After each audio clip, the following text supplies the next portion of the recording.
नमस्कार। क्या ऑटोमेशन से देश में नौकरियां जाएंगी? क्या आर्टिफिशियल इंटेलिजेंस के एडॉप्शन के वजह से बड़े पैमाने पर नौकरियां देश से जाएंगी? वर्ल्ड बैंक की माने तो बहुत बड़े संख्या में नौकरियां खत्म हो सकती हैं ऑटोमेशन की वजह से। आर्टिफिशियल इंटेलिजेंस का जिस तरह से उपयोग पूरी दुनिया भर में हो रहा है, उससे कहीं ना कहीं जो मानवीय जो जॉब्स हैं, जो ह्यूमंस जॉब करते हैं, उस पर खतरा मंडरा रहा है। और ये विषय आज लोकसभा में विपक्ष ने उठाया एक प्रश्नकाल के दौरान। मनसुख मंडाविया जो श्रम मंत्री हैं, केंद्रीय श्रम, उनसे सवाल किया विपक्ष के नेता ने कि वर्ल्ड बैंक की जो रिपोर्ट है, सौगता राय जो तृणमूल कांग्रेस की सांसद है, उन्होंने पूछा कि वर्ल्ड बैंक का रिपोर्ट है और भी कई सारी संस्थाओं का रिपोर्ट है कि ऑटोमेशन की वजह से भारत में करीबन 40% जॉब्स खतरे में पड़ सकती हैं। तो इस पर क्या सरकार कोई स्टडी है, कोई रिपोर्ट है, या सरकार का इसके बारे में सोच क्या है? पूरी दुनिया भर में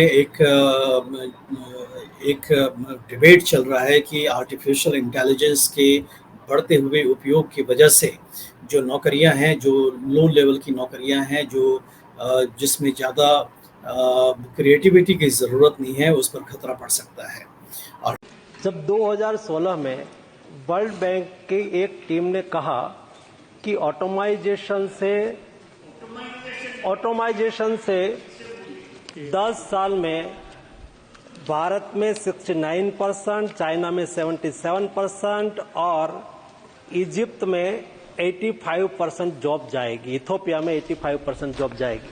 माननीय स्पीकर सर, ये अनुमान वर्ल्ड बैंक ने लगाया, वास्तविकता और अनुमान 10 साल के बाद, और जब देश में इंटरनेट आया तब ऐसी बात होती थी कि देश में जॉब जाएगी, दुनिया में जॉब जाएगी। इंटरनेट आया, जॉब भी नहीं गई, कई जॉब क्रिएट हुई।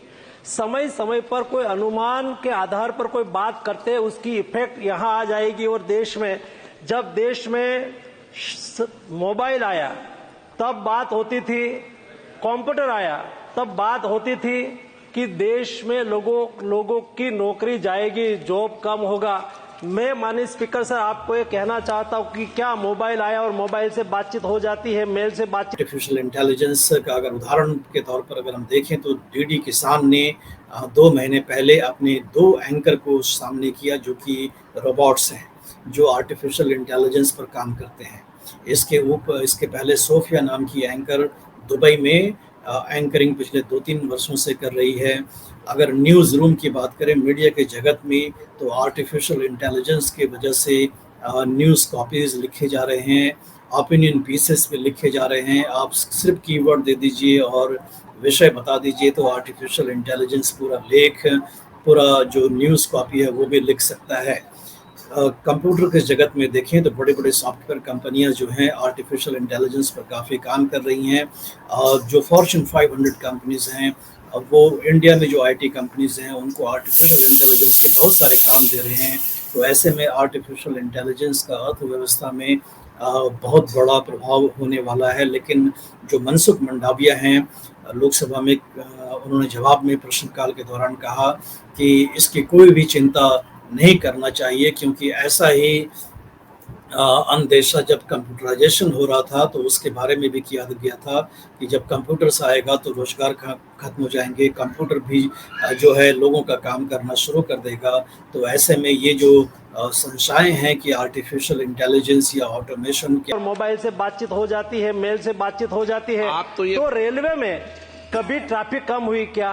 इतना कम्युनिकेशन बढ़ा तो एयर ट्रिप में या तो एयरपोर्ट पर कभी भीड़ कम हुई क्या?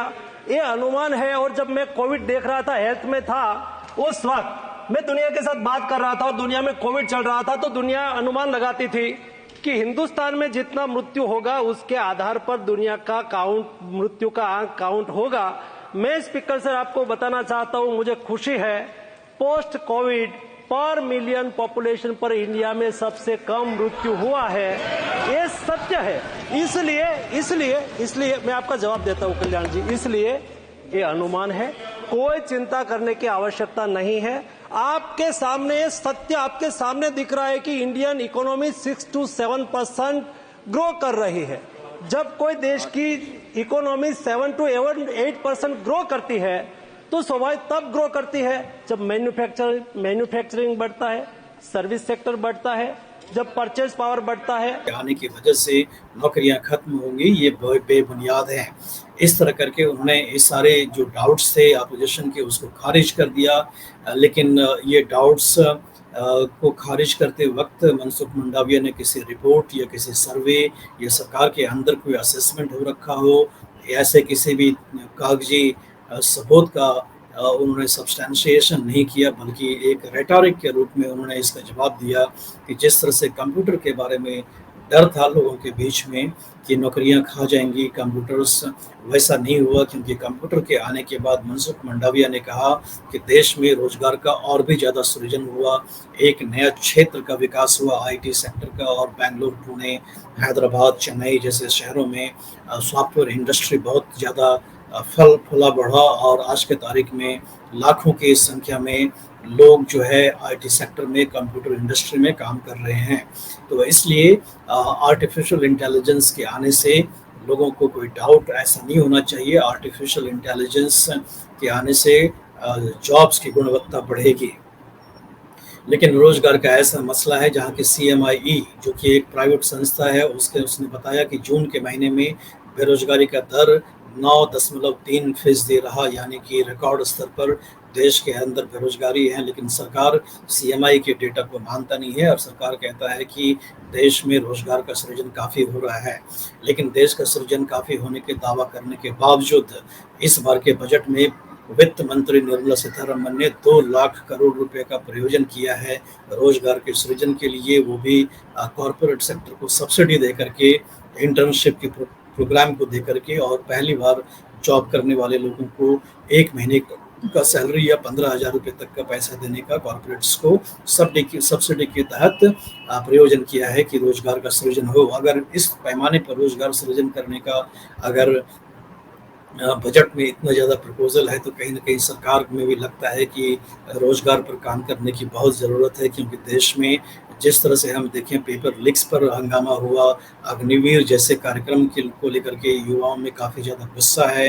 तो ऐसे में कहीं ना कहीं और बहुत सारे जो मंत्रालय हैं उन्होंने भी अब भर्ती कार्यक्रम पर जोर देना शुरू किया है। अब उदाहरण के तौर पर देखें तो रेलवे मंत्री अश्विनी वैष्णव ने पत्रकारों को बताया कि रेल मंत्रालय भी अपने जो रिक्त पदे हैं उनको भरने का कार्यक्रम उन्होंने शुरू कर दिया है, और 33,000 पदों को उन्होंने पिछले कुछ महीनों में भरा है, और भी कई सारे पोस्ट्स को भरने की कोशिश में वो लगे हुए हैं। और इसी क्रम में भारतीय जनता पार्टी शासित जो राज्यों के मुख्यमंत्रियों की परिषद की जो मीटिंग भारतीय जनता पार्टी के मुख्यालय में हुई, वहाँ पर असम सरकार ने एक प्रेजेंटेशन दिया किस तरह से असम सरकार में जो वैकेंट पोजीशन है, रिक्त पदे हैं सरकार के अंदर में, किस तरह से वो भरने की कोशिश कर रहे हैं। तो कहीं ना कहीं जितने भी भाजपा शासित राज्यों के मुख्यमंत्री हैं उनको संदेश दिया है कि असम मॉडल के तहत अपने राज्यों के अंदर भी जो पोस्ट्स खाली है सरकार में उनको जल्द से जल्द भरा जाए, क्योंकि जो राजनीतिक माहौल है उसमें रोजगार का एक बड़ा मुद्दा बन करके तैयार होता दिख रहा है, और भाजपा इसमें निश्चित रूप से बैकफुट पर है। रोजगार कम होने से मिडिल क्लास में काफ़ी ज़्यादा गुस्सा होने का स्कोप भी बनता है, और मिडिल क्लास अगर वोट ना दे भारतीय जनता पार्टी को, जो कि बहुत बड़ा सपोर्ट बेस है, तो भारतीय जनता पार्टी के लिए मुसीबत का सबब भी हो सकता है। धन्यवाद।